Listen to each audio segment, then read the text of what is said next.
I lived partly with my father and grandmother and partly in the workhouse. When I was 9, I was then bound apprentice to a man who turned me over to the colliers.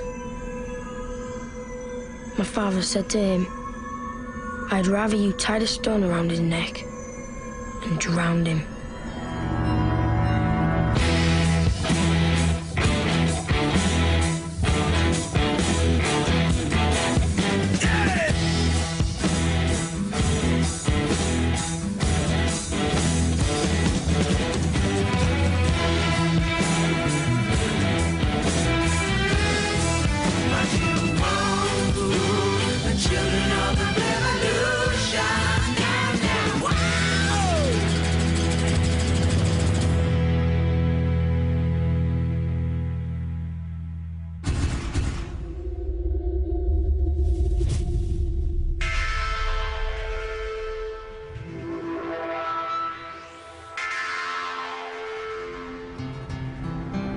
Three great golden men surveying their plans for the future.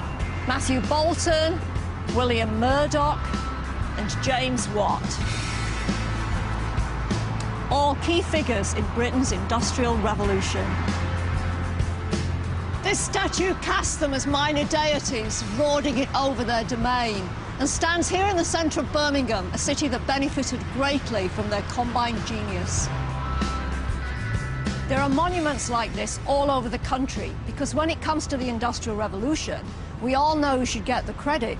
It's the money men, the manufacturers, the inventors, the engineers, the great and the good, men like these. But these 18th and 19th century entrepreneurs and inventors were only able to capitalize on their brilliance thanks to one all-important resource, raw material found in plentiful supply. It was children. Of course, there's no memorial to their contribution, but the children of the revolution fortunately have left us something much more important than stone and gold paint. They've left us their own stories in their own voices, and they can still speak up for themselves down across the centuries.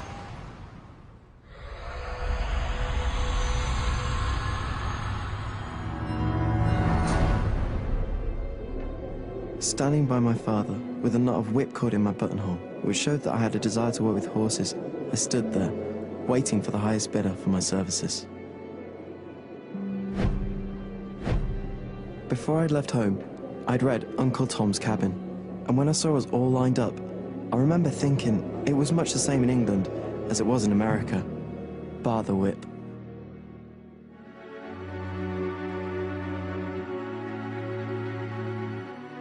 They called them the white slaves of England.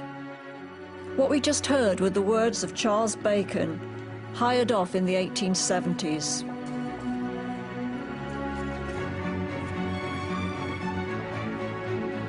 I'm Professor of Economic History at Oxford University and a Fellow of All Souls College.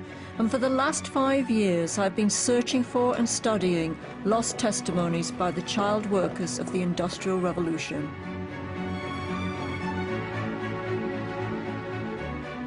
The children of the Industrial Revolution were the first generation of ordinary working-class British kids to have their thoughts and experiences thoroughly documented. Their stories are preserved in diaries, letters, and in published and unpublished autobiographies. We also have government reports, parish records, and early newspaper interviews. But outside of academia, few people know these documents exist or appreciate how vast this treasure trove of hidden voices really is.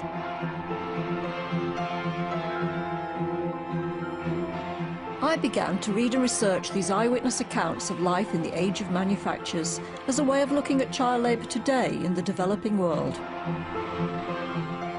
It's a sobering thought that the nearest equivalent to the Mumbai slumdogs are the mudlarks and gutter snipes of 18th and 19th century London.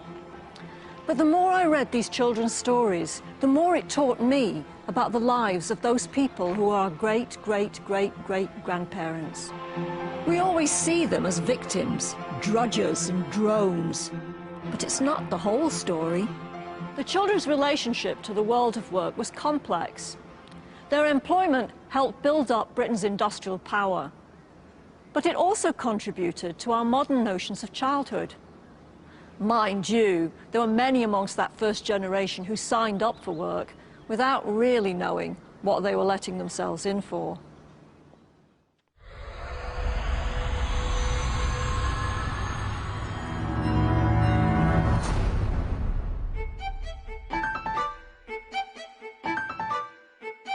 A rumour circulated that there was going to be an agreement between the overseers of a workhouse and the owner of a great cotton mill.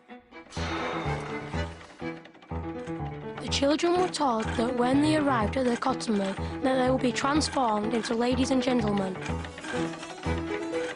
That they would be fed on roast beef and plum pudding and have plenty of cash in their pockets.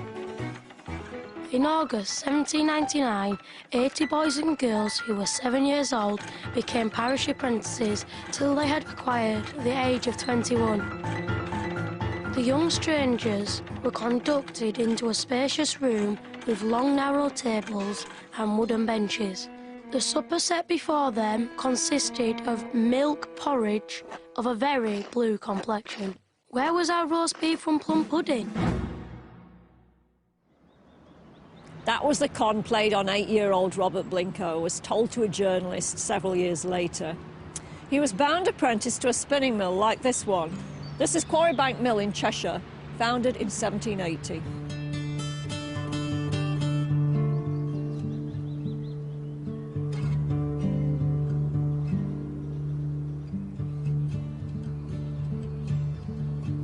It was built out in the sticks because it needed the river that runs through the valley to power the machines inside.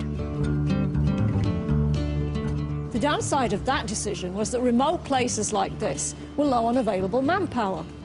So who would staff these mills? Who would do the work? The solution was to recruit the most vulnerable elements in society: orphans. The first wave of factory labour in this country was made up of orphans.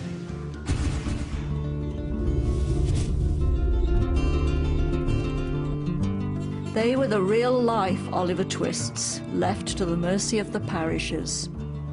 And their employment was nothing less than state-sponsored slavery.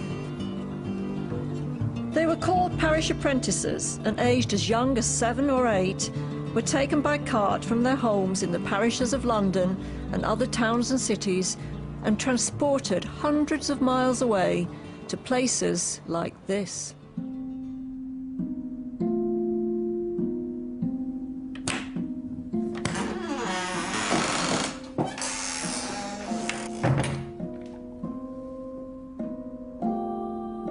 On arrival, they would be piled into dormitories like this one, billeted near their workplaces and indentured to the mills and factories as apprentices. Once signed over, they had to stay here till they were 21, sometimes 24 years old. This is the girls' dormitory. It's bigger than the boys' dormitory next door. Looks a little bit primitive, doesn't it? However, inside the factories, things were far from basic. State-of-the-art machinery shook and pounded the walls of these mills from dawn till dusk, and all the while children kept time with the relentless beat. So, Chris, how many people would be working this machine? Typically, 2 men and a young child to a pair. The machine that we have here represents only half of that pair. Yes. Was it dangerous? Oh, yeah. Injuries generally always occurred in the last 2 hours of the day. So, injuries happen when people lost concentration? Yeah. I see over here in this picture, the boy's not wearing any shoes. No, you weren't allowed to wear your clogs, which were that footwear of that period, you weren't allowed to wear them simply because with these machines running all the time, you get a level of cotton dust that builds up on the floor almost as if it's been snowing. Yeah. And obviously with your clogs, if your clog iron was to catch the railing on the floor, possibility of a spark, and you would set fire to the factory floor, you'd burn the mill down, so mule room work was always barefooted. Yeah. I heard that there was a fatality associated with this machine in the past. Yes, there was. A 13-year-old boy who was One of the most important tasks that he was involved in was that of wiping down. The men who were in charge of these machines would draw the carriages out onto the end of the railings and then applying a brake to prevent the carriage retracting. The children then had to go round the back of the mule and then they would crawl underneath on the hands and knees. And on this occasion, the guy who was in charge of this particular mule took his brake off and commanded the child to get out, and the child either didn't hear him or he didn't get out in time, and consequently he was crushed to the roller beam and killed instantly. Oh, terrible.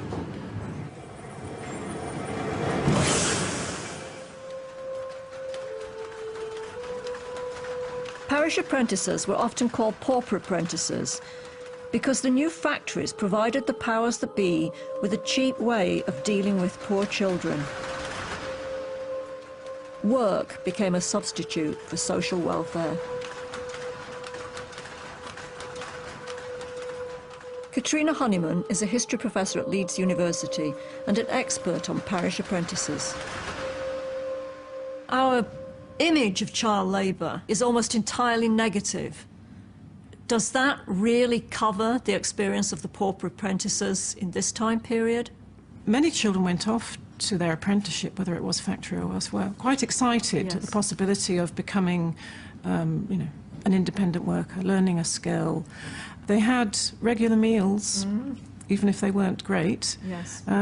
They got education, you know, and they had a roof over their heads.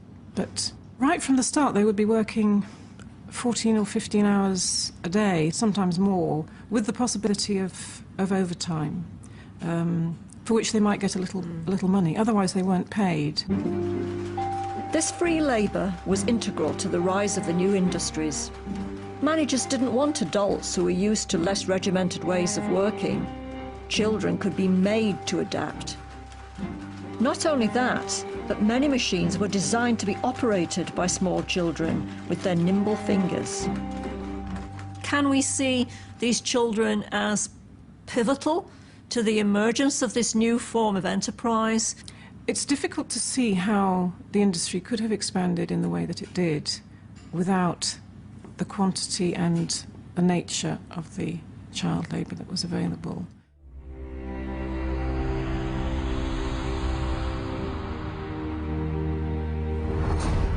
The master carter's name was Thomas Burks. Tom the Devil, we called him. He was a very bad man. Everybody was frightened of him. He once fell poorly, and very glad we were. We wished he might die. We were always locked up out of mill hours, for fear any of us should run away. One day, the door was left open. Charlotte Smith said she would be ringleader if the rest of us would follow. She went out, but no one followed her. The master found out. There was a carving knife which he took, and grasping her hair, he cut it off close to the head. This head shaving was a dreadful punishment. We were more afraid of it than any other. For girls are proud of their hair.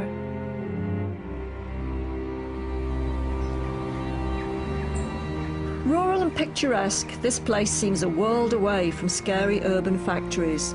But Quarry Bank had its runaways too. In 1856, a girl called Esther Price was caught escaping. She was sent up here to the punishment room in the attic of the house. Here it is, this is the punishment room.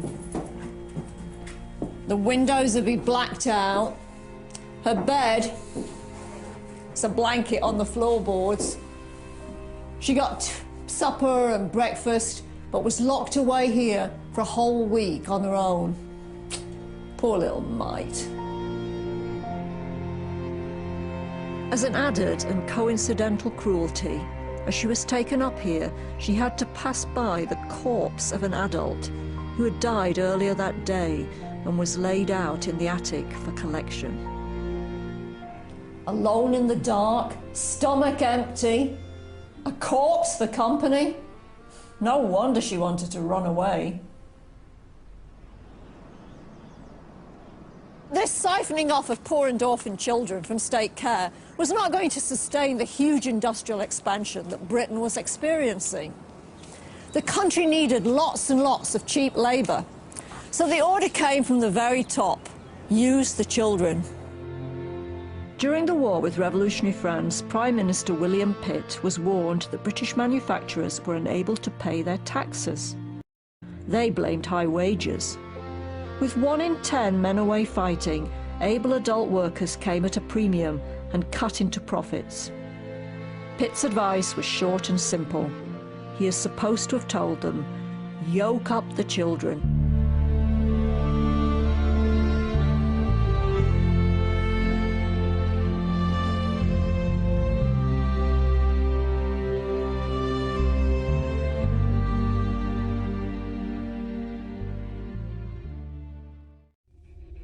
But that industrial future needed feeding, and children played a role in that too.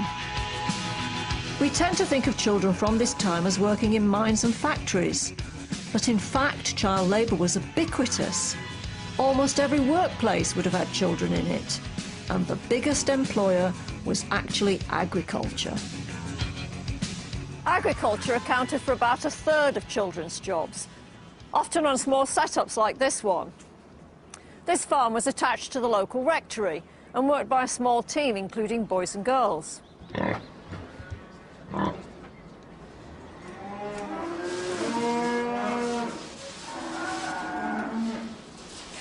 Of course, agriculture is one area where we still see children working today, ushered into the life of the farm under the watchful eye of their parents. The children of the Industrial Revolution rarely enjoyed such a gentle introduction. Unlike the factory apprentices, child farm workers were often the only children employed on an establishment. And they were also housed with their master or another adult worker, and there was no one looking over the shoulders of these men to see how they were treating their child employees. As a result, these children were often more vulnerable than the children who worked in factories.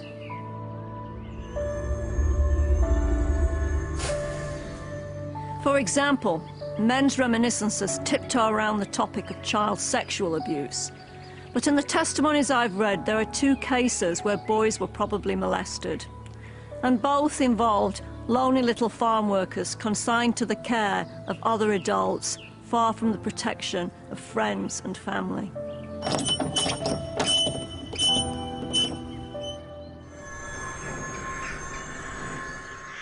Just like the heavy industries, agriculture had a job for every age group, and the entry level into farm work began at 6 years old, when children could be employed as human scarecrows.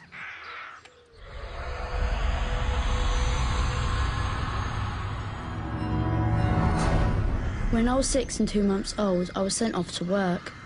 I do not think I shall ever forget those long, hungry days in the field scaring crows. You can imagine the feeling of loneliness. Hours and hours passed without a living creature coming near. I cried most of the time.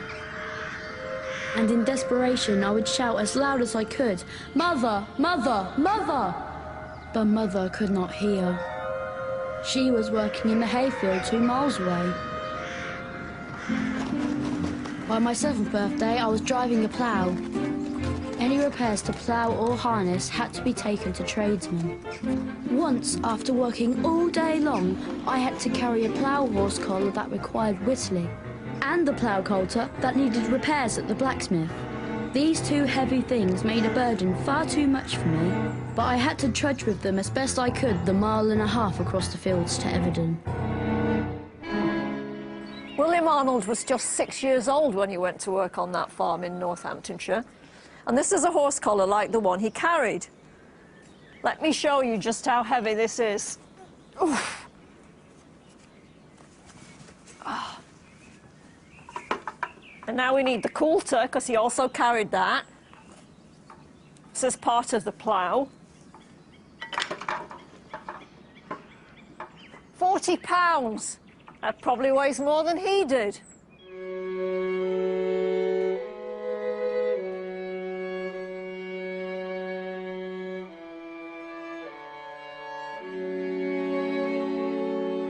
In many ways, the crow scarers and the children fetching and carrying for farm labourers were on the lowest rung of the employment ladder. But many testimonies tell us that even at that level, and at a young age, The children saw these punishing labours as an opportunity. They were proper workers and they wanted to get on.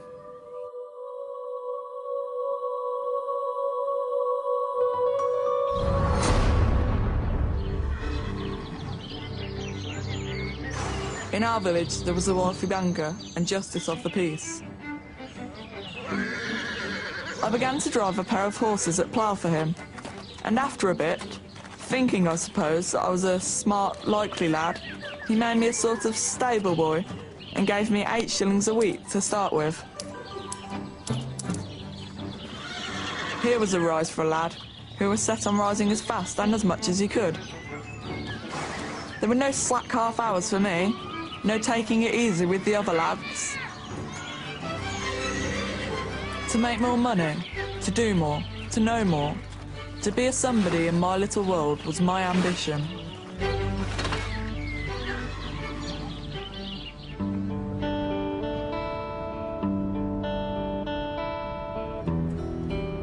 They might not have had much choice about their employment, but many children were determined to seize what opportunities came along with a level of determination and enthusiasm that's astonishing, if sometimes hard to imagine, for some jobs really did require huge amounts of courage.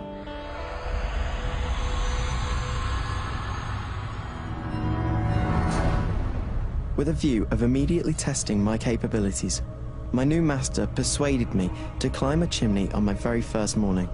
With the feet standing up on the grate, the body would nearly fill up the width of a chimney. I climbed, with my right arm lifted above the head, the left down by my side. The elbows were pressed hard against the brickwork to hold the body suspended until the knees were drawn up. Then the knees on one side and the bare heels on the other held me secure, while the right hand plied the scraper to bring down the soot. The knees and elbows, through the constant pressing and the friction with the brickwork, became peeled, thus allowing soot to penetrate. It caused ugly, festering sores, which took several weeks to heal. Breathing was always more or less a difficulty. A hood, called a climbing cap, was drawn over the head and tucked in at the neck. But even with that protection, I was subject to the taste and inhalation of every kind of soot into my throat and lungs. Where fires had only just been put out, the sulphurous fumes were sufficient to stifle one. Once the fumes were so strong that I fell from top to bottom, nigh insensible.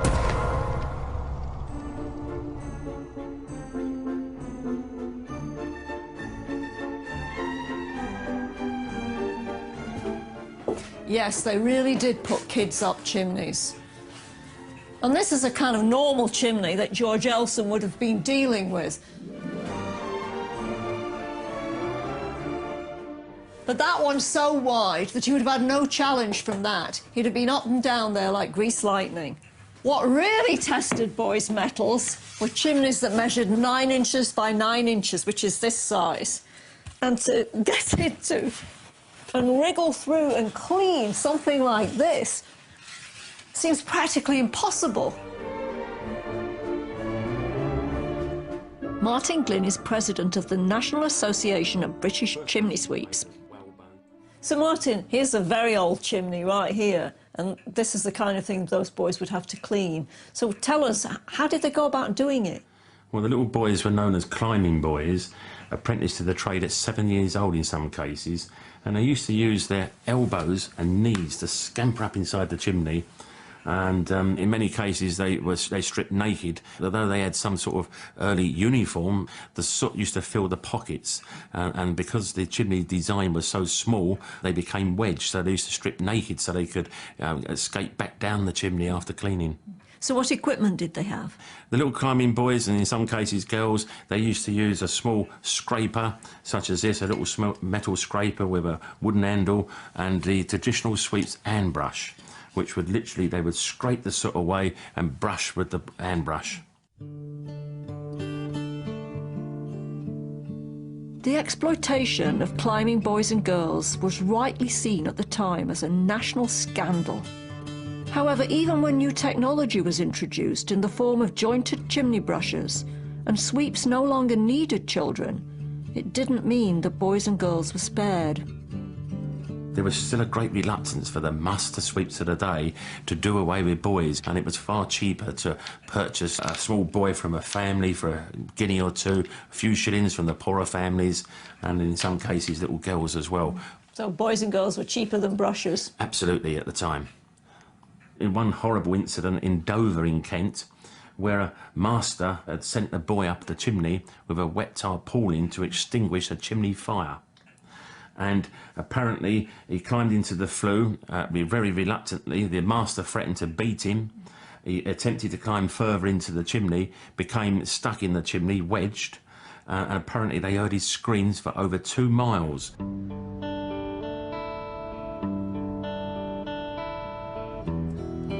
Not exactly chim-chimney-cheree Mary Poppins, is it now? And it shows how hard life was and how few opportunities there were that many climbing boys quit the trade and went off to serve in the armed forces. The scandal of boy soldiers is something today that we associate with the most callous regimes in the developing world. But putting boys into war zones was actually an old British tradition. For example, there were 13 of them who fought at the Battle of Trafalgar on this ship, HMS Victory. One of them was a 16-year-old midshipman, Lieutenant William Rivers. His father was also on board, and William first went to sea with him on Victory, aged 6½, and he immediately saw action and was wounded off Toulon.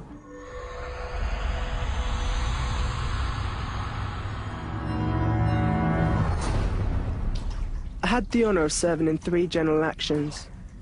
In the first, I received 2 wounds on my right arm. And in the latter, whilst receiving orders from his late lordship, Admiral Nelson, I received a wound on my face, which was shortly followed by a gunshot wound, which carried away my left leg.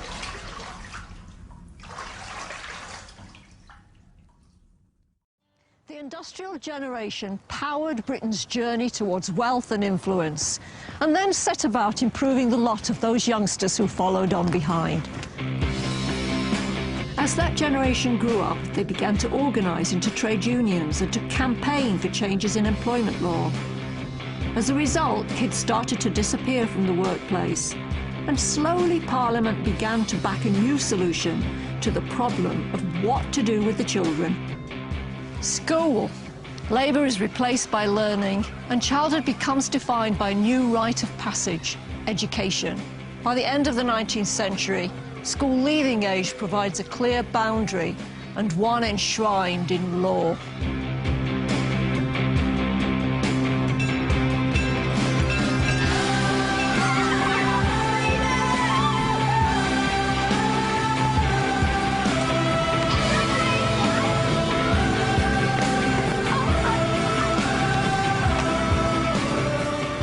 Instead of being seen as fuel for the future, children became the future. In effect, that old romantic notion finally came of age. Childhood is important. It needs protecting. Children are special. And the children who survived the first industrial revolution were even more so. We've always given these children our pity, but it's our respect they deserve. They were heroes, whether there's a statue to them or not.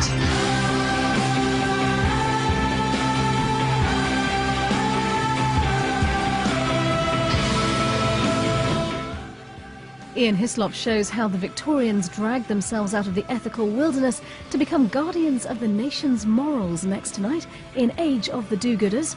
And then at 11 we take a look at how we shook the world with the power of explosions.